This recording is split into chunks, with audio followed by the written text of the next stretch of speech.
Capítulo 6. As crenças e suas estruturas de poder. Muito literalmente, você vive no corpo de suas crenças. Você percebe por meio do corpo de suas crenças. Suas crenças podem aumentar sua visão ou diminuí-la.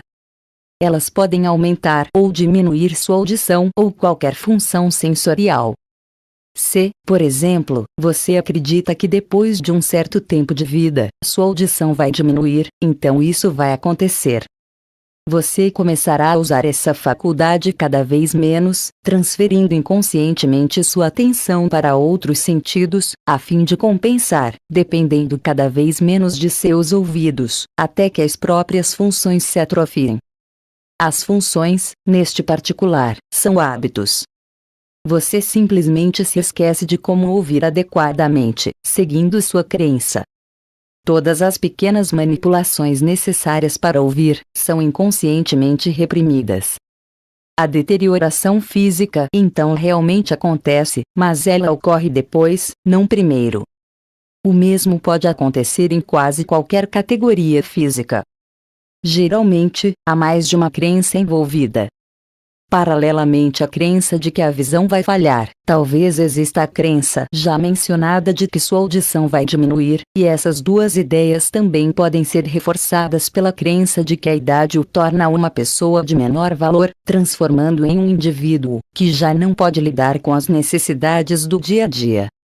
A crença, como vê, trabalharia para garantir a materialização deste estado. Por outro lado, você pode acreditar que a sabedoria aumenta com a idade, que a autocompreensão traz uma paz de espírito não conhecida antes, que a mente aguçada é na verdade muito mais capaz de avaliar os ambientes e que os sentidos físicos reconhecem muito melhor os estímulos. E assim, essas condições serão vividas fisicamente em sua experiência. O aparelho físico, seguindo suas crenças, continuará com saúde. Você precisa entender, repito, que suas ideias e pensamentos não existem como fantasmas ou sombras, imagens sem substância.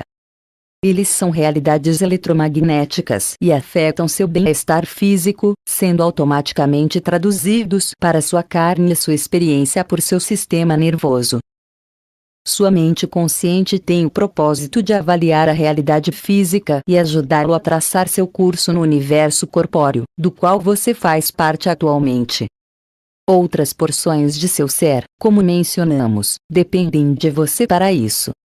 Toda a energia que está à disposição de seu eu interior, concentra-se então em produzir os resultados pedidos por sua mente consciente.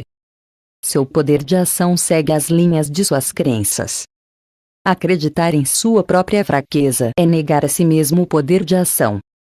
Aceitar indiscriminadamente todas essas crenças é, na melhor das hipóteses, conformar-se com um obstáculo de dados conflitantes que tornam confusas as linhas claras da ação e do poder. Exigências e avaliações contraditórias são então enviadas ao eu interior, que por vários métodos tentará dizer-lhe que algo está errado. Haverá uma atração mútua de crenças de natureza semelhante, pois você certamente procurará uma consistência em seu comportamento e em sua experiência. É preciso aprender a lidar com suas crenças diretamente, ou será forçado a lidar com elas indiretamente, reagindo a elas, quase sem o saber, em sua experiência física. Quando você fala contra um ambiente, ou uma situação ou condição desfavorável, basicamente você não está agindo independentemente, mas reagindo quase que cegamente. Está reagindo a eventos que parecem acontecer-lhe, e sempre em resposta a uma situação. Para agir de modo independente, você precisa criar o efeito que deseja que ocorra fisicamente, criando em seu próprio ser. Isso é feito pela combinação de crença, emoção e imaginação, formando com elas um quadro mental do resultado físico desejado. Naturalmente, o resultado desejado ainda não é físico, caso contrário não precisaria criá-lo. Não adianta, portanto, dizer que sua experiência física parece contradizer o que está tentando fazer. Como ideias e crenças têm esta realidade eletromagnética, a constante interação de crenças fortemente contraditórias pode causar grandes bloqueios de poder, impedindo que o fluxo de energia interior se exteriorize. Às vezes, ocorre uma polarização. Crenças não assimiladas, ideias não averiguadas, podem parecer adotar uma vida própria e dominar eficazmente certas áreas de atividade. Não faz muito tempo, Hubert teve uma demonstração da natureza e do poder das crenças. Ele recebeu o telefonema de um homem que mora em outro estado, solicitando uma entrevista. Sem saber por quê, Hubert sentiu o impulso de receber o homem, e marcou a entrevista. O visitante chegou ao aeroporto com a mulher. Ele era um exemplo vivo do efeito de crenças não examinadas, uma personificação forte, contudo torturada, do que pode acontecer quando um indivíduo permite à mente consciente negar suas responsabilidades, quando uma pessoa fica com medo de sua própria consciência. Ali estava um jovem cujas crenças tinham vida própria, enquanto ele era relativamente impotente. Nenhum esforço havia sido feito para reconciliar crenças diretamente opostas, até que a própria personalidade foi literalmente polarizada. Estávamos diante do que se poderia chamar de clássico exemplo de dupla personalidade. Estou falando sobre isto agora, porque este caso ilustra muito bem a natureza e o poder das crenças e os conflitos que podem surgir quando uma pessoa não aceita a responsabilidade de seus próprios pensamentos. Este não é um caso comum, mas, de um jeito ou de outro, essa divisão ocorre fisicamente ou mentalmente quando os conteúdos da mente consciente não são examinados. Ao entrar, o homem se mostrou agressivo e hostil. Tendo solicitado ajuda, ele se odiou pela fraqueza que acreditava ser a causa dessa necessidade. Olhou furioso para nosso amigo Hubert com grande veemência, projetando toda a energia que tinha a seu comando a fim de mostrar que não seria intimidado, e que se alguém ia estar no controle da situação, seria ele. Falou sobre outra personalidade muito mais poderosa que ele, embora, disse, pudesse forçar uma multidão de 150 pessoas a seguir seu comando. A outra personalidade, porém, originou-se em outra galáxia, e viera como amigo para ajudá-lo e protegê-lo. A seu comando, disse ele, esse amigo invisível matara um advogado. O advogado não só não compreender a situação, de acordo com a história, mas magoar o homem de quem estamos falando. Chamaremos o homem de Augustus. Augustus foi criado acreditando que o eu interior é perigoso, e que as pessoas devem lutar com os conflitos interiores sobre os quais têm pouco controle consciente. Ele acreditava que a personalidade individual era relativamente incapaz de compreender a si mesma e que ficava sozinha e sem defesa, tendo por baixo um abismo maléfico e por cima um Deus, com D maiúsculo, inatingível, frio, justo, mas nada compassivo. Ele se sentia confuso em um mundo de opostos. Crenças conflitantes eram indiscriminadamente aceitas. A mente consciente sempre tentará fazer sentido de suas crenças, juntá-las em padrões e sequências. Geralmente organiza as ideias de um modo tão racional quanto possível, dispensando as que parecem contradizer o sistema geral de suas crenças.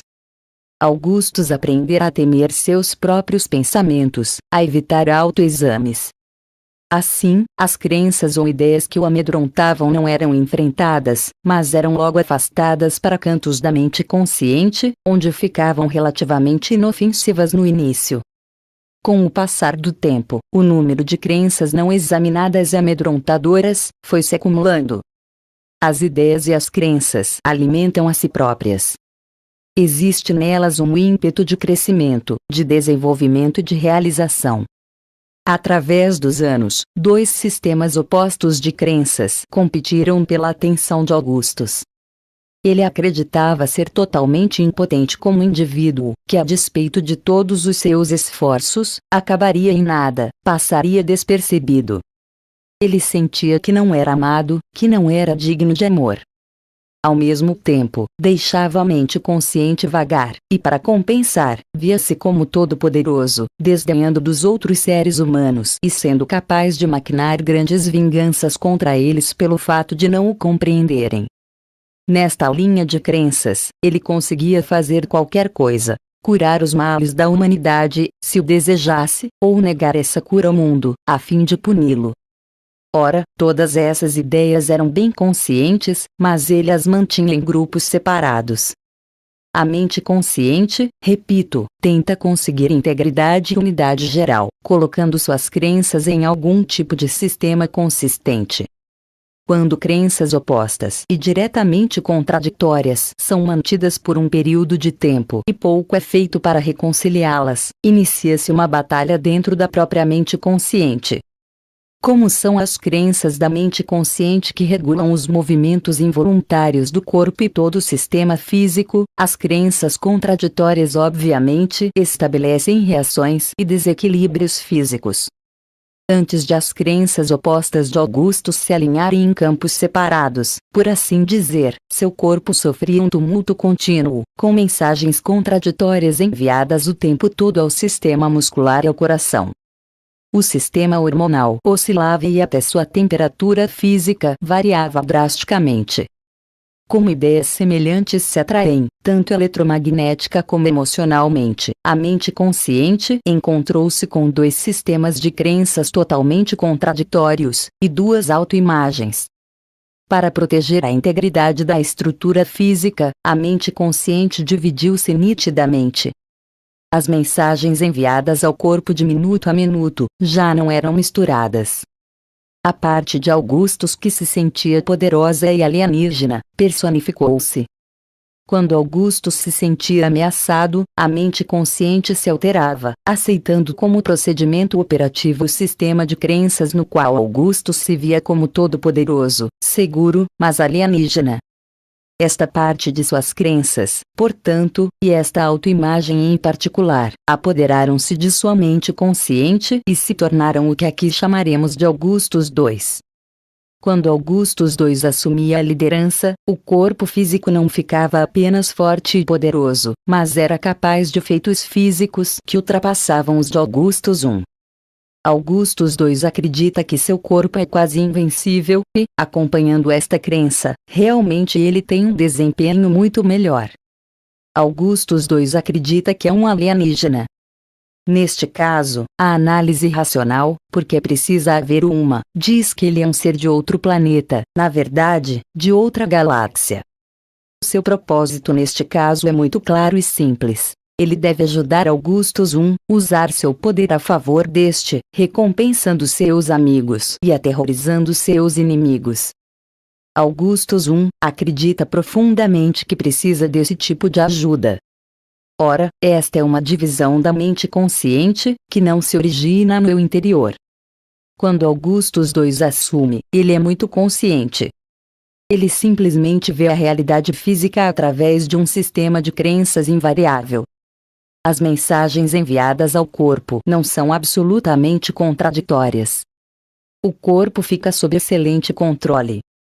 As disposições de Augustus I, naturalmente, resultaram diretamente das ideias que ele estava nutrindo. Era essa incessante alternância de altos estados de exaltação e poder, e da sensação de impotência e depressão que o corpo não podia tolerar, por causa das profundas alterações impostas. Augustus I predomina em períodos mais longos de tempo, pois suas ideias de indignidade, em seus termos, foram adotadas antes. E, pior ainda, elas são reforçadas pelo contraste entre ele e Augustus II. Augustus II às vezes predomina até por uma semana. Ele faz todas as coisas e diz todas as coisas que Augustus I adoraria fazer e dizer, mantendo apenas algumas defesas. Augustus I, porém, não fica literalmente inconsciente durante esse tempo, tendo bastante consciência das atividades e realizações efetuadas por Augustus II. Repito que esse é um jogo de esconde-esconde no qual a assim chamada mente inconsciente é, de certa forma, inocente. Augustus II pode, portanto, fanfarronar, encolerizar-se, mentir e enganar, reivindicar seus direitos, mostrar seu desprezo pelas pessoas e absolver Augustus I de qualquer responsabilidade. Não há nada maligno na natureza de Augustus II. Em círculos espíritas, contudo, ele certamente seria interpretado como um espírito, ou guia maligno. Sua natureza é protetora. As ideias e crenças básicas que foram personificadas em seu ser, que se tornaram seu ser, formaram-se para proteger Augustus I das ideias destrutivas transmitidas a ele na infância, para combater as crenças de impotência e de futilidade. Neste sentido, elas foram acrescentadas às ideias originais quando ele era criança. Portanto, foi do conceito infantil de um ser poderoso que surgiu Augustus II.